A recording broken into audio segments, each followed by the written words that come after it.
दोस्तों welcome to money stalkers. तो इस वीडियो के अंदर हम लोग बात करने वाले हैं मल्टीपल स्टॉक्स के बारे में। तो चलिए सबसे पहले हम लोग बात करेंगे विप्रो के बारे में। तो दोस्तों एक मैं आपके साथ रिक्वेस्ट करना चाहूंगा, अगर आप इस चैनल के ऊपर नए आए हो तो जरूर चैनल को सब्सक्राइब एंड बेल आइकन को ऑल पर रखना, ताकि जब भी वीडियोस में आपके साथ शेयर करूँ सबसे पहले नोटिफिकेशन आपके यहाँ पहुंच जाए। तो चलिए वीडियो को स्टार्ट कर लेते हैं। तो विप्रो का अगर आप आज के दिन का परफॉर्मेंस देखोगे तो 0.29% की नेगेटिविटी के अंदर क्लोजिंग नजर आ चुकी है। 379 रुपीज के आसपास में विप्रो आज के दिन कमजोरी के अंदर क्लोजिंग नजर आया। कहीं ना कहीं यहाँ अगर आप देखोगे मैक्सिमम आईटी सेक्टर का परफॉर्मेंस अगर आपने देखा होगा ना, तो आपको समझ में आएगा कि जब भी दोस्तों मार्केट बहुत ज्यादा वॉलेटिल होता है ना, तभी तभी हमें आईटी सेक्टर के अंदर या फिर दूसरे अलग अलग सेक्टर के अंदर, डिफरेंट सेक्टर के अंदर या फिर अच्छी कंपनी के अंदर वॉलेटिलिटी के अंदर क्लोजिंग नजर आ जाती है। तो यही रीजन की वजह से हमें विप्रो के भी अंदर आज के दिन कमजोरी नजर आ चुकी है। विप्रो का अगर आप पिछले एक महीने का परफॉर्मेंस देखोगे तो पिछले एक महीने में विप्रो के अंदर ऑलमोस्ट हमें 10% की गिरावट दोस्तों नजर आया। डायरेक्टली कंसिस्टेंटली विप्रो हमें कंपनी गिरावट के अंदर मिल रही है। सिर्फ इन्फोसिस के अंदर भी देख सकते हो, टीसीएस के अंदर भी देख सकते हो। मैक्सिमम तरीके से लगातार कंसिस्टेंटली कंपनीज के अंदर लगातार हमें गिरावट दोस्तों नजर आई है।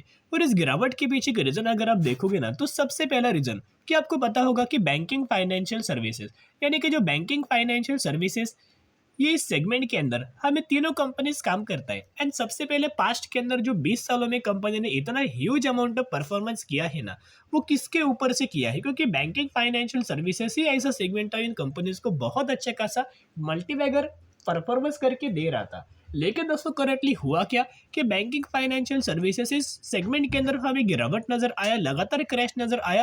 तभी से हमें इन कंपनीज के अंदर कमजोरी आना स्टार्ट हुआ था। तो यही रीजंस की वजह से हमें विप्रो ये कंपनी पिछले 5 सालों का परफॉर्मेंस देखोगे तो टॉप से लेके बॉटम तक अगर आप कैलकुलेट करेंगे ना, तो ऑलमोस्ट हमें 47% की गिरावट हमें विप्रो इस कंपनी के अंदर नजर आ चुकी है। लेकिन ये गिरावट कोई परमानेंट के लिए नहीं है, क्योंकि बहुत बार दोस्तों स्टॉक मार्केट के अंदर ऐसा हो चुका है। आपको याद होगा 2008 में रिसेशन के द्वारा गिरावट नजर आया था। एक ही सालों में विप्रो ने 200 से 250% तक का रिटर्न शेयर होल्डर्स को प्रोवाइड करके दिया हुआ था। फिर 2020 में रिसेंटली आपको पता होगा कि गिरावट नजर आया हुआ था कोविड के द्वारा। तो कोविड के गिरावट होने के बाद जिन लोगों ने गिरावट के अंदर खरीदारी किया, बायोडी स्ट्रेटेजी अप्लाई किया, उन्हीं लोगों को विप्रो इस कंपनी ने सिर्फ और सिर्फ एक साल में 200 से 250% तक का रिटर्न हमें प्रोवाइड करके दिया हुआ है। तो गिरावट होना ये कोई बुरी बात नहीं है। आप अगर स्टॉक मार्केट के अंदर दोस्तों आए हो तो अप्स एंड डाउन्स आपको नजर आएंगे, लेकिन जब अप्स होता है आप हैप्पी रहते हो, डाउन्स होता है तो आप निकल जाते हो। ऐसा अगर आप करेंगे तो बड़ा पैसा बिल्कुल भी स्टॉक मार्केट के अंदर दोस्तों बिल्कुल भी आपको बना नहीं पाएंगे, क्योंकि ये ऐसी कंपनी है ना, जितना लंबा आप होल्ड करेंगे ना, उतना गजब के कंपनीज के अंदर रिटर्न आपको मिल जाएगा। पता है कुछ समय से ये कंपनी बुरा परफॉर्म कर रहा है, लेकिन दोस्तों और आपको थोड़ा बहुत प्रेशर नजर आ सकता है और आपको थोड़ा बहुत पैनिक लेवल ये कंपनियां फ्री फील करवा सकती है। लेकिन जो लोग इस कंपनी के अंदर लंबे समय के निवेश करने वाले हैं, जिन लोगों के पास पेशेंस होने वाले हैं, उन्हीं लोगों को इस कंपनी के अंदर हमें रिटर्न्स प्रोवाइड करके मिल सकता है। एक कंपनी ने जो आगे एक कदम बढ़ाया है बहुत ज़्यादा पॉजिटिव है। एम्प्लॉयज के लिए ये नेगेटिव खबर है, कंपनी के लिए as well as shareholders के लिए ये पॉजिटिव खबर है।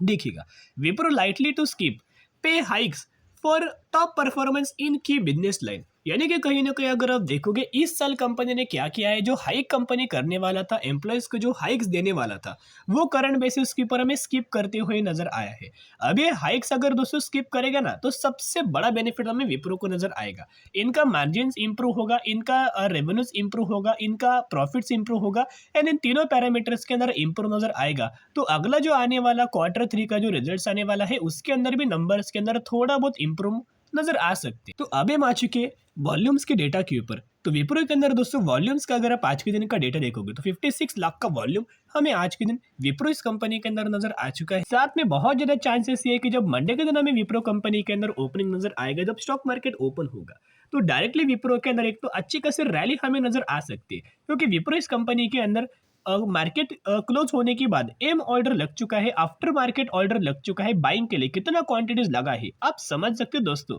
6700 क्वांटिटी, यानी कि 6700 क्वांटिटी करंट प्राइस के ऊपर खरीदारी करने का ऑर्डर हमें एम ऑर्डर लग चुका है, यहाँ आप देख सकते हो। तो बहुत ज़्यादा चांसेस ये है कि एक तो गैप अप ओपनिंग नजर आ सकता है, या फिर फ्लैट ओपन होकर अच्छी खासी रैली हमें विप्रो के अंदर कंटिन्यू नजर आ सकती है। एंड साथ में अगर आप आज के दिन का डिलीवरी बेस्ड पैटर्न देखोगे तो ऑलमोस्ट हमें 64% तक की डिलीवरीज विप्रो के अंदर नजर आ चुकी है। अभी आपको क्या लगता है, मैंने इन्फोसिस के अंदर भी शेयर किया था। अभी आपको क्या लगता है कि जो डिलीवरीज नज़र आई है ना 64% की, क्या रिटेलर्स ने बाइंग किया है? बिल्कुल भी नहीं। यहाँ दोस्तों रिटेलर्स बिल्कुल भी बाइंग नहीं करता। रिटेलर्स यहाँ बिल्कुल भी बाइंग नहीं कर रहा है। बाइंग कर सकते हैं 5%, 7%, 10%, मैक्स टू मैक्स 10%। बाकी का जो डिलीवरीज नज़र आए हैं उसके अंदर म्यूचुअल फंड्स ने अच्छा खासा माल खरीदारी किया है। एफआईएस के द्वारा खरीदारी नजर आ सकती है, डीआईएस के द्वारा खरीदारी नजर आ सकती है। साथ में एक और डेटा के बारे में हम लोग बात करें जो कि म्यूचुअल फंड्स का एकदम अपडेटेड डेटा के बारे में हम लोग बात करने वाले हैं। तो यहाँ अगर आप देखोगे मैंने पहले भी दोस्तों आपके साथ शेयर किया था, जो डिलीवरीज नजर आई है ना वो लगातार म्यूचुअल फंड्स के द्वारा खरीदारी किया जा रहा है, क्योंकि इनको पता है कि करंटली कंपनी प्रेशर के अंदर है, पैनिक के अंदर है, आने वाले सालों में बहुत अच्छा काम करके दिखा सकती है। और अगर अच्छा खासा कंपनी काम करेगा, प्रॉफिट्स इंप्रूव होगा, ग्रोथ इंप्रूव होगा, तो जरूर कंपनी का प्राइस भी बढ़ जाएगा। ये जो डेटा है म्यूचुअल फंड्स का एकदम अपडेटेड डेटा है, जो कि अक्टूबर महीने का डेटा के बारे में हम लोग बात करें। 56 म्यूचुअल फंड्स की बाइंग एंड 18 म्यूचुअल फंड्स की सेलिंग हमें विप्रो इस कंपनी के अंदर नजर आ चुकी है। मैक्सिमम के अंदर देखोगे तो लगातार म्यूचुअल फंड्स के द्वारा हमें खरीदारी विप्रो इस कंपनी के अंदर नजर आई है। पिछले 3 महीने से लगातार म्यूचुअल फंड्स खरीदारी कर रहे हैं। देख सकते हो जुलाई महीने के अंदर खरीदारी, अगस्त महीने के अंदर खरीदारी, सितंबर महीने के अंदर भी खरीदारी एंड इनफैक्ट हमें अक्टूबर महीने के अंदर भी खरीदारी नजर आ चुकी है। तो ये बहुत ज़्यादा पॉजिटिव मौका है। जो लोग को पता होगा 2020 से पहले जो लोग स्टॉक मार्केट के अंदर अवेलेबल हो गए, उन लोगों को पता है कि ये कंपनी क्या लॉन्ग टर्म में बना सकती है। तो जितना गिरे उतना अपने पोर्टफोलियो के अंदर ऐड करके चल सकते हो। स्टडी जरूर करना। अभी हम बात करने वाले हैं बायर्स क्रॉप साइंस लिमिटेड के बारे में। 5,430 रुपए के आसपास ये कंपनी ट्रेड कर रहा है। साथ में 900% तक का रिटर्न शेयर होल्डर्स को बना चुका है। साथ में इस कंपनी का मार्केट कैप देखोगे तो ऑलमोस्ट हमें 24,000 करोड़ का इस कंपनी का मार्केट कैप है, यानी कि ये कंपनी हमें लार्ज कैप कैटेगरी से बिलोंग करता है। ये वही कंपनी है जिस कंपनी ने 1050% का डिविडेंड का अनाउंसमेंट किया हुआ है। इसका मतलब क्या है कि आपको इस कंपनी के अंदर 105 रुपीज का डिविडेंड का बेनिफिट कंपनी देने वाली है। तो जरूर कंपनी के बारे में स्टडी करना, एनालिसिस करना, उसके बाद निवेश करना, ताकि आप एलिजिबल हो पाएंगे और आपको 105 रुपीज का डिविडेंड का बेनिफिट इस कंपनी के अंदर मिल पाएगा। बेसिकली केमिकल सेगमेंट से ये कंपनी बिलोंग कर रहा है। थोड़ा बहुत शॉर्ट टर्म में आपको पैनिक लेवल फील कर सकता है, लेकिन लंबे समय के लिए अच्छा खासा कंपनी परफॉर्म कर सकता है। कंपनी का चार्ट भी आप देख सकते हैं। अभी हम बात करने वाले हैं लास्ट कंपनी के बारे में। 4,112 रुपए के आसपास ये कंपनी ट्रेड कर रहा है एंड 5% का अपर सर्किट कंपनी के अंदर लग चुका है। तो हम लोग कौन सी कंपनी के बारे में बात कर रहे हैं? रावलगांव शुगर फार्म लिमिटेड के बारे में हम लोग बात करें। रिसेंटली कंपनी ने आज के दिन एक बहुत बड़ा अनाउंसमेंट किया हुआ है। ये वही कंपनी है, बेसिकली ये जो कंपनी है एक बहुत ही छोटा कंपनी जिसका मार्केट कैप 250 से भी छोटा है।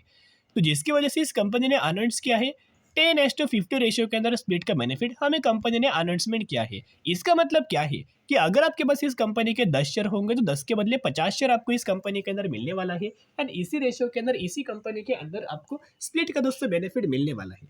तो जरूर कंपनी के बारे में स्टडी करना, एनालिसिस करना, उसके बाद निवेश करने की कोशिश करना, क्योंकि जो भी कंपनी दोस्तों बोनस स्प्लिट देता है वो हर एक कंपनी अच्छा नहीं होता। रिटेलर्स को बहुत सारे कंपनी ने फंसाया हुआ है। तो जरूर एक अलर्ट शेयर करना चाहूंगा। स्टडी करके दोस्तों अपना डिसीजन आप ये लिख सकते हो। तो चलिए आज के लिए इतने। अगर आपको वीडियो पसंद है जरूर वीडियो को लाइक करें, चैनल को सब्सक्राइब कर सकते हो। फिर मिलेंगे, बाय।